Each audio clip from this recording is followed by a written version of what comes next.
What's up, summoners? King Blair here, and today we're gonna be taking a look at the top 5 farming units for Summoner's War to see kind of like, who should you be 6-starring pretty early in the game if you have to be able to get those units really quickly leveled up. So before we start, just to show you guys typically what I usually farm to get my 6 stars, what a lot of people farm, it's usually the event stages, and you usually try to get someone that can clear these hard stages basically by themselves to be able to farm. So I usually do one of these setups. So I usually have my Cess, who's my personal farmer, 2 units, and then just like sometimes if I have enough of the 2-star units, right now I'm trying to get more, but just put one there, and then the friend. Some people also just do their friends, but my friends aren't as strong to be able to do that by themselves, so I typically just have my own farmer, so I don't have to worry about that. But having discussed a little bit of that farmer setup and what's kind of like what you need in a farmer, be able to take those harder stages by themselves and have the sustain to do it, let's start with the number 5 spot. So we're going to be going to the journal. So for number 5, it was really hard to get a single candidate, so I'm kind of cheating a little bit here. And I'm just going to put all those units that have good self-sustain. So just to go over a couple of the first, I know this kind of sounds like a cop-out, but one of, like, for example, like Violet, he's got that sustain with the second skill. You can build in Vamp to be able to lifesteal. He's got that counter attack to go faster. He's got that first skill that decreases attack, and then a third skill that can kill opponents pretty easily. Definitely a good farmer. Other farmers people use around this number 5 spot would also be like Ravi. She's kind of hard to find. Let me see if I can find her. I don't have a Ravi, but everyone uses her because similarly she has a lot of sustain. So her second skill increases her combat readiness. Her damage increases like the more she goes, and she can heal, and she has one AoE that can stun. And pretty decent farmer, just has that sustain to be able to clear those higher stages and get more XP. So that's kind of like my cheating. There's also Lorina, who you can build to have shoot, what the heck did I do? Oh, you can do view all. Okay, I didn't know you could actually do that. And then Lorina, of course, you can also build her with Vamp to be able to survive, and she just takes bosses down. So that's kind of who I'm pairing in this level, spot 5. It's kind of hard to pick one because there's so many at that spot that can do pretty good job as long as they have sustain and damage to be able to take down those bosses in the stage missions. For our number 4 spot, we actually start getting a little bit more to units that are actually stand out. So number 4, I personally put Bellona. So Bellona, the one thing she kind of does lack is the sustain, but she has everything you want in a farmer. She has a third skill that breaks defense, an AoE attack that just destroys everything. Second skill, again, AoE attack. And first skill, damage that scales, so she's able to take down the bosses of those stages. And can proc that third skill. If you build her Vamp, which I have seen some people starting to build her Vamp, I personally am probably going to build mine in a Vamp set.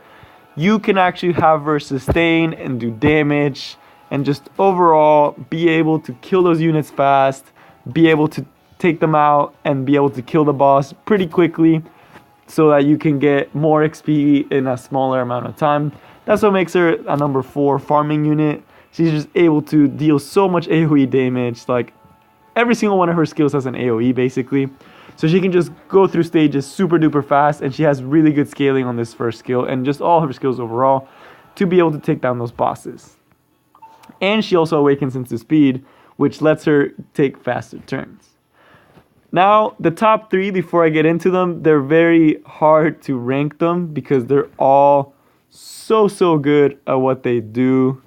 But I personally put at the number 3 Clarissa, who by no means is she like number 1, 2, and 3, like the differences are so small, it's almost like negligible. But at number 3 is Clarissa.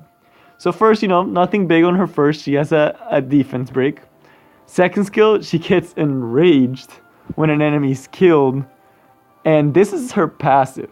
So basically, whenever she kills a unit, she just does a AoE attack that kills all of these other units.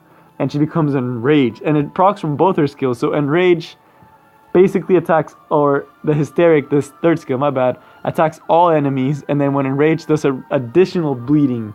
So you're gonna be one-shotting, like if you're, the second you killed one of the farming units, she's just gonna go onto all of them. The thing that also makes it really nice is that she can break defense with her first skill, which lets her take down the bosses of the stages. Because there's a lot of units that do AoE damage that don't make it to this list because one, they don't have the sustain to do it.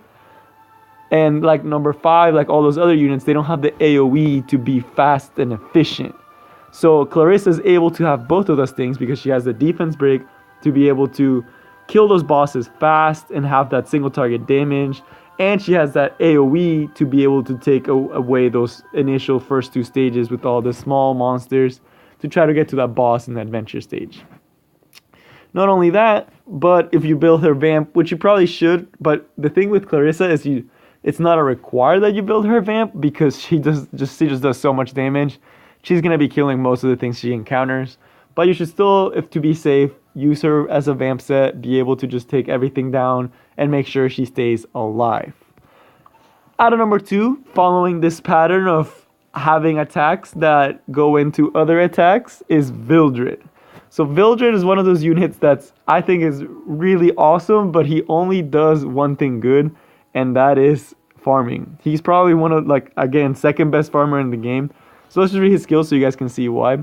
So his first skill attacks 2 enemies. That's already awesome because, like, usually a typical mob is 3 to 4 units, and he's hitting 2 at the same time, and his damage is based on speed. So this means you can build him super fast. He'll start lapping the enemies, and he can do damage to both units. And then he also has an AoE third skill that doesn't need anything, just a regular AoE third skill that can just do a ton of damage. And then the second skill that's super duper good, that makes him a farmer similar to Clarissa. When he kills an enemy, he attacks everyone with AoE skill. I think it's, yeah, Blade Ascent. Just a skill, does it on everyone, increases his own attack bar and his attack. So basically, the second he kills a unit, he will go on to the other 2 and just do all his AoE damage and increase his attack, get attack buff, and get to go fast. Vildred, again, super duper good. He can go super duper fast, starts lapping opponents, which is what makes him awesome. Can attack 2 units, decrease their attack. Actually, that's arbitrary ability that increases attack bar. But just has that AoE skill that the second he kills the enemy, gets that AoE, gets that attack buff, and also gets an attack combat readiness buff boost. Overall, super good farmer if you have him. He should be one of your first 5 stars, similar to Clarissa. These top 3, if you have them and you don't have a farmer already, they should be pretty much your first 5 star. Unless you have good enough equipment that you can go a little longer without maxing them. The only problem with Vildred is he only shines in the farming area. That's pretty much all he does, is just farm. You can kind of use him everywhere else, but the problem he struggles with is he doesn't have a consistent way to take those big bosses down because he lacks that single target damage. His ratios are a lot lower for his first skill because they hit 2 enemies. They don't do as much single target damage as the number 1 does. So the number 1, the reason why everyone and their grandmas will tell you that at the beginning of the selective summoning, it's really, really good to get this unit, is because he's the best farmer and he will propel you through the game at the beginning just because he clears stages so dang quick. But the number 1 is Says. So the reason why Says is at the number 1 spot is because of the damage and the raw damage he can just do, and how well the artifacts work with him. Again, he has to be built vamp because all of the farmers need to have that sustain capabilities, or they will just get destroyed in the early stages. But Says, okay, so first, regular first skill, just straight up attack, and thus unhealable, which is nice because there's some stages and some bosses that heal, and some enemies that heal. But you know, his first skill has a lot of damage. It may not be as high as Clarissa's, but it does tons of damage, and it might not hit 2 units, but it will almost pretty much always kill the first unit that you use it on. Then you get the second skill, which is what makes him a farmer. This skill, unlike Clarissa's and Vildred, you don't need to kill the enemy to be able to trigger it. So there comes times where, like, when you're farming and you're using Vildred or Clarissa, you won't get that kill on the monster, and you'll miss that AoE damage and not be able to take it out as quickly. And Crouch lets you do that because the second their health hits 50%, and if you have a good farmer cess, he should be able to get them to that level after one attack. You'll be able to just do a complete AoE attack on all the units. This skill has 0 cooldown, and you don't, like, again, the most important part, you don't have to kill the enemy to proc this. That's what makes this skill so freaking good. And lastly, for boss taking, he has this third skill, Conviction, which again executes the enemy. So once they get close to dying, he does this third skill. And if he's using it in one of the earlier stages, he just completely does damage to everyone else. This skill will kill everything on the stage.